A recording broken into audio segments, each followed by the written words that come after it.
What is the easiest way to build clientele?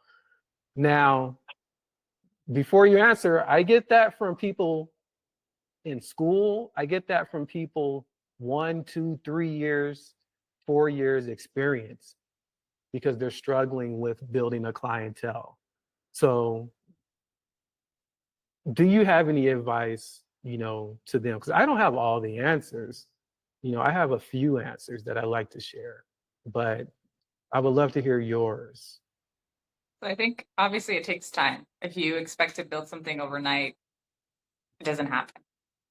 Mm, I feel for me, what helped me was building connections with people, really investing in them as a person and having that as like a base.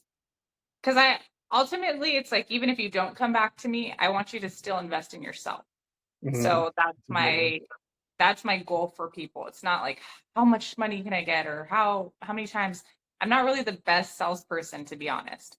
So for me, a lot of my clients have been word of mouth, and social media has also helped me. Even though I don't have a huge following, I have like 800 something followers.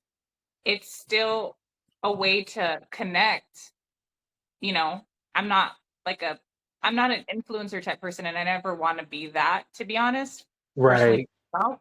Um, but I noticed that people that I least expected that were watching me were like, "I watch your stuff," or "I follow you," and I'm like, "Oh." I even had a client that was from the country club. She's like, "I've been following you," and I was like, "Oh, I see." I have no idea sometimes who's watching me.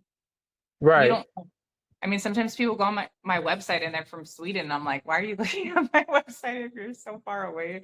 You're in the Wow. other side of the world. But my website will tell me, but I still feel like for me, I think it's building a base, building connections. Word of mouth is huge. I've gotten a lot of people from word of mouth, and I rely on that because I'm in a vulnerable, position where I'm a female and I'm a massage therapist, and you want good clients. You don't want any creeper people. That does happen. Yeah. So I rely on that, and also just checking in on my clients, seeing how they're Mm, doing, that's a seeing good how one. their their personal life is, because we all get busy with our lives, and it's good to just know somebody actually genuinely cares about you and you're not just a number that walks in the door for me. Mm, wow, that makes a lot of sense there. A lot of sense. How do you how do you check in on clients? Because I do that as well. And Mhm. so, and mine is a simple text and to remind them like it's been a while. Um, but it's straightforward. So that's how I am with my clients. I'm kind of just straightforward, just reminding them your last massage was like 6 weeks ago. How's your golf game?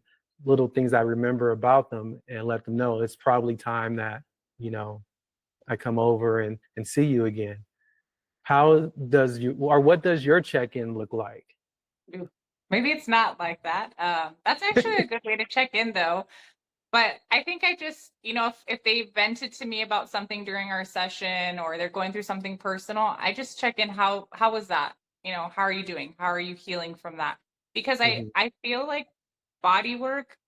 I mean, there's a reason why I feel like we have therapists at the end of massage, because a lot of people do vent out to us things that probably they don't vent to a therapist or a person, or they need to get things off their chest. And I feel like when you're releasing things in their body, sometimes that naturally comes out. So my check-ins are kind of more like on that, not like, hey, you need to come back for a massage, which I probably should be. Like I told you, I'm a terrible salesperson. So Oh, so you um actually care about them. yeah, Okay. Is that what you're I trying to meant say? that. Is that what I care? I care about Yeah. my clients. I just want to know I'll care more when I see them.